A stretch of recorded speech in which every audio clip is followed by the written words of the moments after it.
আসসালামু আলাইকুম। কেমন আছেন আপনারা? নাদিরাস কিচেনে আপনাদের সবাইকে জানাই স্বাগত। আজকে বানাবো চিতই পিঠা, তাও আবার গ্যাসের চুলায় মাটির তাওয়া দিয়ে।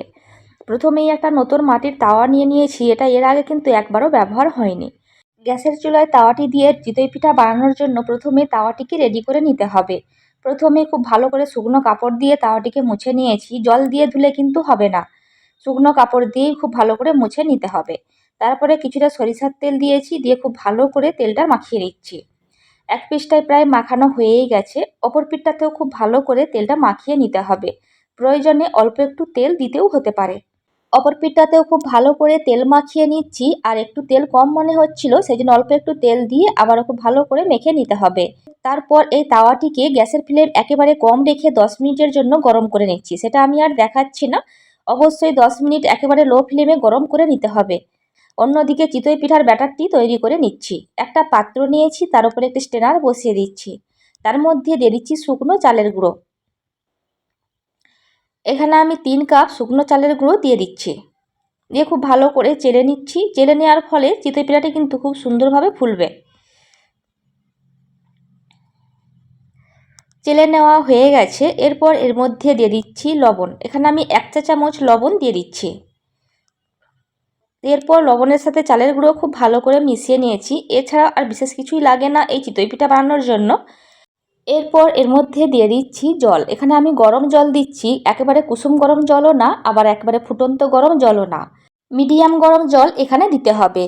খুব বেশি জল একেবারে দেওয়া যাবে না, অল্প অল্প করে জল দিয়ে এই ব্যাটারটি তৈরি করতে হবে। একটু সময় নিয়ে তৈরি করবেন, এতে করে পিঠেগুলি খুব ভালোভাবে ফুলবে। আপনারা চাইলে মিক্সার জারের মধ্যেও এই ব্যাটারটি তৈরি করে নিতে পারেন, বা অল্প অল্প করে জল দিয়ে মেখে মিক্সার জারের মধ্যেও খুব ভালোভাবে ব্লেন্ড করে নিতে পারেন, তাতেও ভালো রেজাল্ট আসে। দেখুন অনেকটাই ঘন মনে হচ্ছে, সেই জন্য আবারও অল্প একটু জল এখানে দিয়ে দিচ্ছি। আপনারা চাইলে এখানে অল্প একটু বেকিং সোডাও দিতে পারেন, তাতেও কিন্তু পিঠে খুব ভালো ফোলে। আমি কোনো কিছুই দিচ্ছি না, তাই লবণ আর আটা দিয়েই আমি এই আজকে পিঠাটা বানাচ্ছি।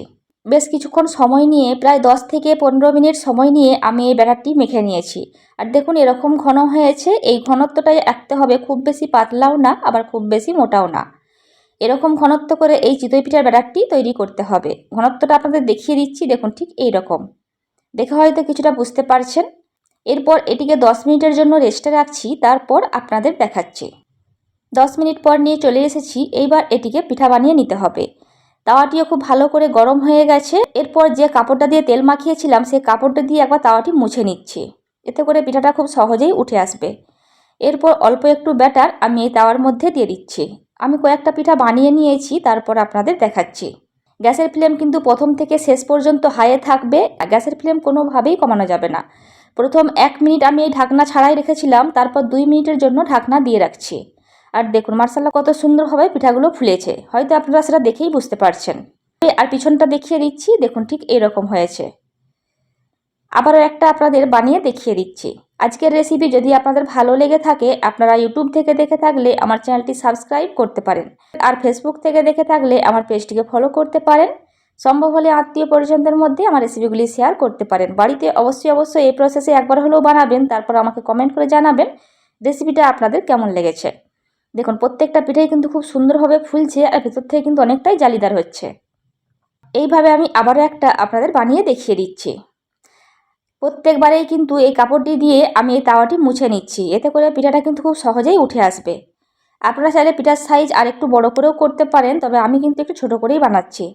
1 মিনিট মতো ঢাকনা ছাড়াই রাখছি, তাতে করে কয়েকটা ছিদ্র তৈরি হয়েছে। তারপর 2 মিনিটের জন্য ঢেকে রাখছি। একেবারে হাই ফ্লেমে প্রথম থেকে শেষ পর্যন্ত ঢেকে রেখেছিলাম। তারপর দেখুন ঠিক আবার একটা সুন্দরভাবে পিঠা রেডি হয়ে গেছে। এইভাবে সবগুলোকে বানিয়ে নিয়েছি, এবার আপনাদের দেখিয়ে দিচ্ছি। দেখুন সবগুলো পিঠা আমার বানানো হয়ে গেছে, আর দেখতে কতটা সুন্দর লাগছে, কতটা সুন্দরভাবে ফুলেছে সেটা আপনারা দেখতেই পাচ্ছেন। আর খুব বেশি জালিদার হয়েছে। এখানে একটা কথা বলে রাখি, আমি যে চালের গুঁড়োটা ব্যবহার করেছি সেটা একটু কালো থাকার কারণে পিঠাগুলোর কালারও কিন্তু একটু লালচে ভাব এসে গেছে। এবার আপনাদের একটা ভেঙে দেখিয়ে দিচ্ছি যে পিঠাগুলো কতটা জালিদার হয়েছে। পিঠাগুলো কিন্তু ওপর দিকটা অনেক বেশি সফট, আর নিচের দিকটা অনেক বেশি ক্রিস্পি হয়েছে। আর দেখুন কতটা সুন্দরভাবে জালি তৈরি হয়েছে। আপনারা এই পিঠাটি যে কোনো ভর্তা বা মাংসের কোরমার সাথেও খেতে পারেন, বা গুড় দিয়েও খেতে পারেন।